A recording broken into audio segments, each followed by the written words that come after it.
রাজধানী ঢাকা সহ 7 জেলার উপর দিয়ে তাপপ্রবাহ বয়ে যাচ্ছে। এটি আরও বাড়বে বলে জানিয়েছে বাংলাদেশ আবহাওয়া অধিদপ্তর। বৃহস্পতিবার বাংলাদেশ আবহাওয়া অধিদপ্তর আবহাওয়াবিদ মোহাম্মদ শাহিনুল ইসলামের দেওয়া পূর্বাভাসে এসব তথ্য জানানো হয়েছে। আবহাওয়া অফিস জানিয়েছে, আগামী 24 ঘন্টায় অস্থায়ীভাবে আংশিক মেঘলা আকাশ সহ সারা দেশের আবহাওয়া শুষ্ক থাকতে পারে। সেই সঙ্গে ঢাকা, ফরিদপুর, রাজশাহী, পাবনা, সিরাজগঞ্জ, লক্ষ্মীপুর ও ফেনী জেলা সহ খুলনা বিভাগের উপর দিয়ে মৃদু তাপপ্রবাহ বয়ে যেতে পারে। এছাড়া তা অব্যাহত ও বিস্তার লাভও করতে পারে।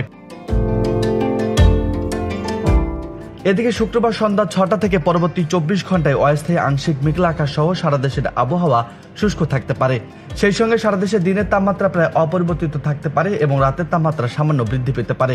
শনিবার সন্ধ্যা 6টা থেকে পরবর্তী 24 ঘন্টায়ও অস্থায়ীভাবে আংশিক মেঘলা আকাশ সহ সারা দেশের আবহাওয়া শুষ্ক থাকতে পারে।